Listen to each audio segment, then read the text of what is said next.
grab your tea, grab your biscuit, grab your ice mocha, your iced latte, your iced chai latte, whatever it is. We're going into a book review and it's a cozy type of scene. So grab your drink, and let's go. Let's go.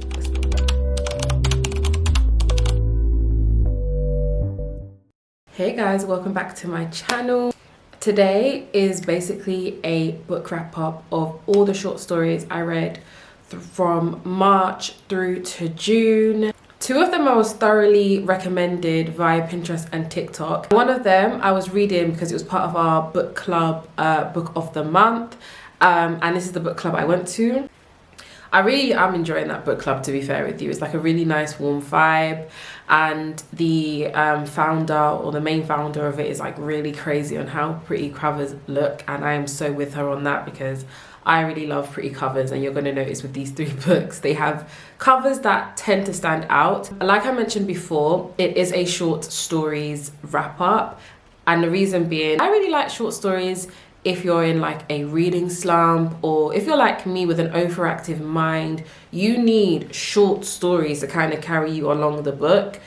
Sometimes reading a novel can be overwhelming, especially if you're not in the mindset of like, I'm just gonna go straight into a 300-page novella or novel.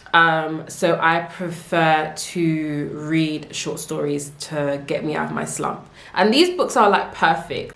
You'll notice that three of these books are from not Western books. So they are South American or Nigerian in one of their cases. So I'm really excited to talk about them with you.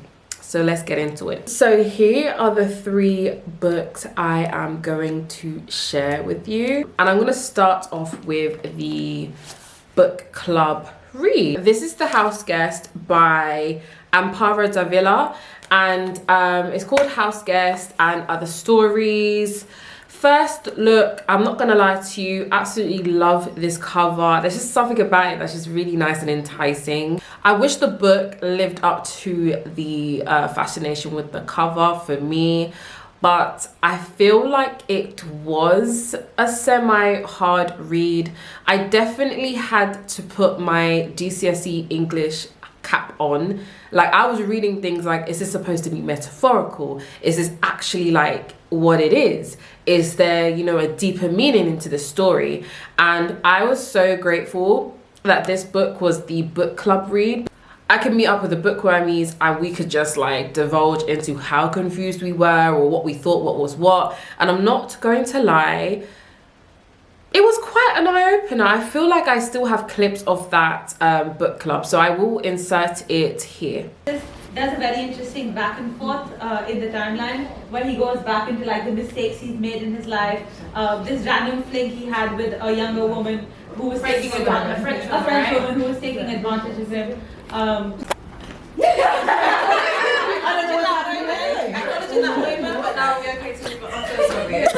Sorry, girl.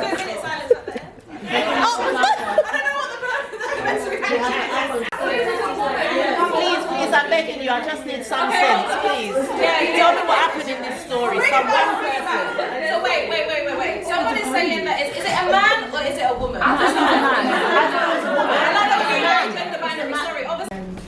you're a sister, and then when she comes home, the first day is all right, like they have a meal.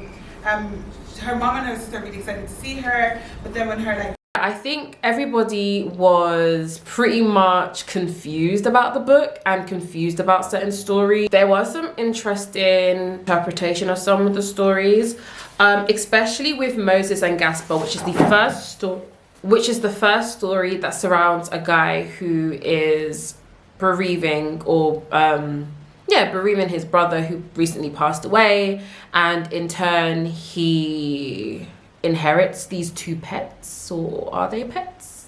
Nobody knows. We had so many like thoughts about what they were, but it's a really interesting read. Somebody in the book club really put it very well as to what it could really be representing. But like in my head I was like, yeah, girl, we don't have time for that. Like, what do they really mean? What are they trying to talk about? Like, I'm not in English GCSE no more. And then it really did continue well with the house guest, which I interpreted it in a very different way, because after the first books, the first story, I was like, must be very metaphorical. So I did enjoy the house guest. And then I also loved Tina Reyes and The Breakfast. As you can see, I had so many tags. These were the tags of confusion because I needed somebody to like interpret what they meant, because I was like, what? Like, that's so confusing. I will give it grace because it is translated from Spanish to English, and one of the bookwormies at the book club basically told me that when they were looking at the reviews, they found that a lot of the Spanish speakers were like in awe of the book. They really enjoyed the book, whereas like the English readers or the English speakers were like, it kind of fell flat. So a lot may have been lost in translation, which, you know, it does happen. Also, I believe a lot of this, because the author was born 1928, so a lot of these stories are based 20th century. So for me, I like clocked halfway through, I was like, oh, this is not written in our time. So there's just a lot of context like needed. And I was like, after I saw the date, I was like, yeah, of course. Like, authors back then, they had to just write in a way that it was just like, oh, you could put it in an English class and interpret the hell out of it. I'm reading for fun. I'm not reading to annotate. I don't like deep reads, so unfortunately, it's a 2 out of 5 for me. I'm sorry. Another translated from Spanish book, but more so modern, is The Dangers of Smoking in Bed by Mariana Enriquez. And let me just tell you, the cover definitely encapsulates what's going on in the stories. Disgusting, weird, but interesting to look at and read. I could not put this book down. It was that deep. I could not put this book down. And I would like to say, trigger warning. Think of every triggering thing, trigger warning. So I will put every trigger warning I can find and put it in the bio, but please, guys, do not put yourself in harm's way if you cannot stomach certain themes. There were certain things I didn't even know existed. This book was too good though. I literally had to go on my phone to get away from this book. Like, I don't know, if you are a thriller horror babe, you've seen it all, you've read it all, you've watched it all, this book will test you. There were so many favorite books of mine. I don't know. There were so many favorite books. I'm just going to mention all of them. The Cart, Rambler Tryst, Meet, No Birthdays or Baptisms, Kids Who Come Back, and The Dangers of Smoking in Bed. One of the stories, I'm not going to spoil it for you, and I'm not even going to give you the name of it, but one of them was set in, I believe, Spain, and it is this Argentinian woman that goes to visit her friends, and there's just this weird vibe about that city in Spain. Her friend is talking about how they're always constantly what? Her boyfriend thinks she's going crazy. Her friend who's visiting starts to think she's a bit crazy, but then starts to notice actually, something is going weird with this town. It just seems like they don't want her to leave. And I'll leave it there. I would give this book a strong 5 out of 5.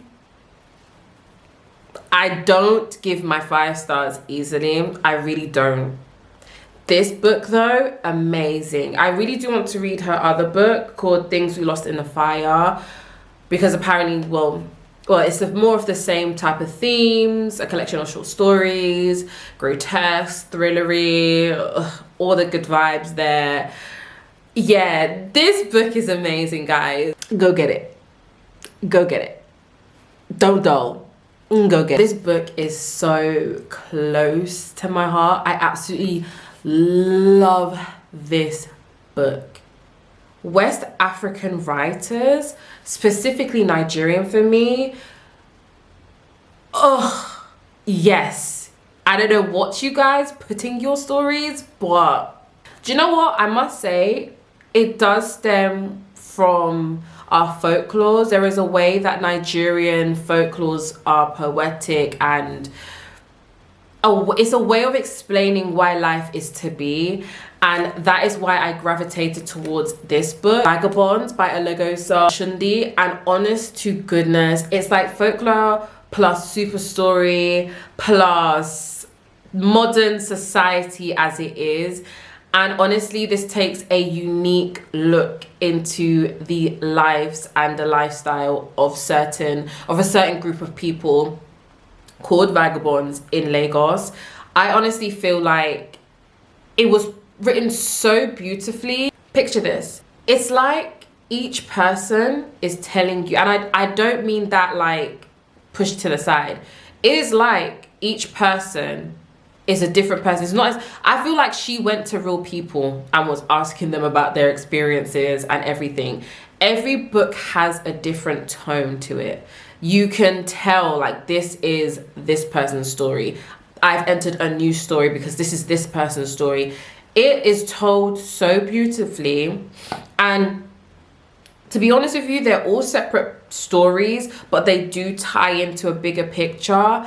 And the way they tie it in oh god, I was crying. The end had me crying. I have not cried like that since Things Fall Apart by Chinua, like 3 years ago. This book had me crying with tears of joy. It was so beautiful. The Vagabonds is a way of describing a group of people that are like outcasted by society. In this sense, this is the LGBTQ or the people that don't marry, etc, etc. Like whatever Nigerians seem like very out of the norm is like a vagabond.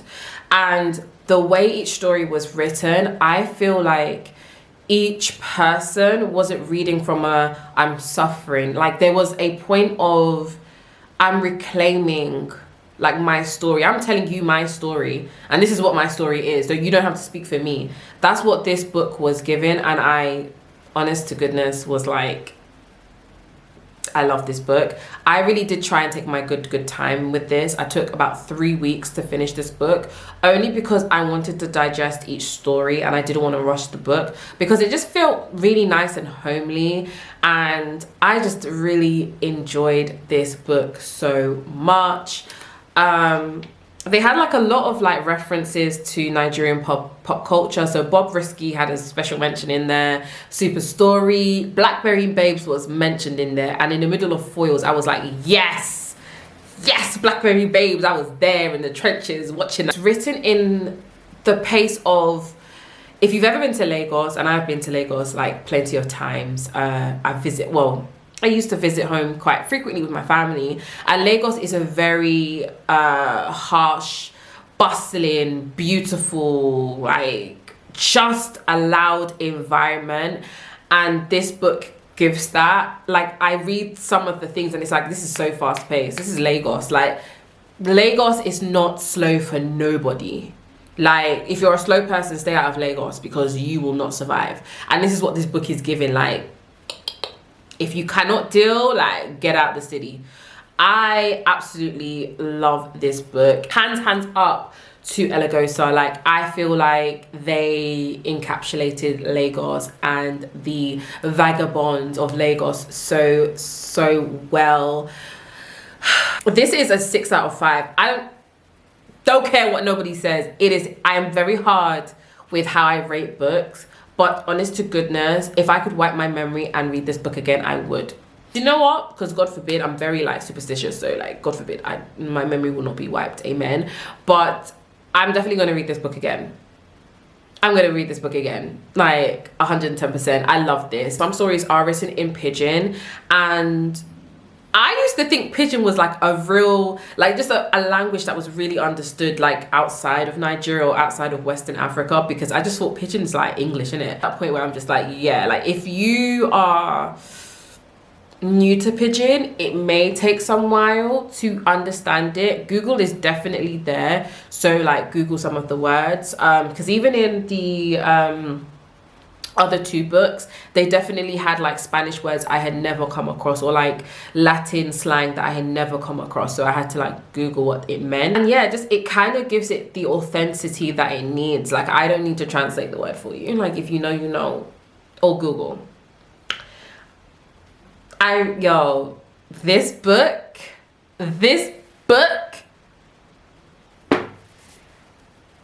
10 out of 10. So guys, that is really it from me and my short story wrap up. Honestly, put them in your basket. I don't know what you're waiting for. Even the house guests, put it in your basket.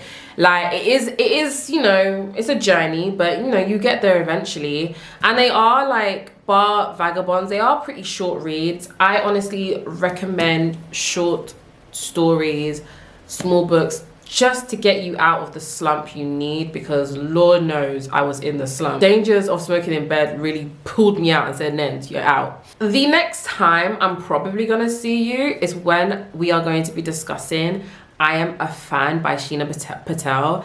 And let me tell you, it is going to be a journey. I have a lot to say.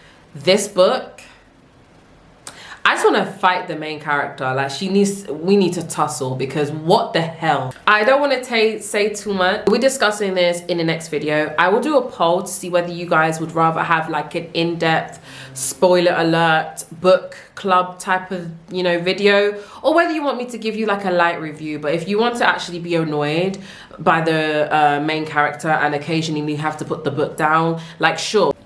So that is it from this book club. I hope to hear your opinions in the comments, because that's the best part of book club. I like to hear other people's opinions. Like I don't mind if we have polls and views and opinions of a book.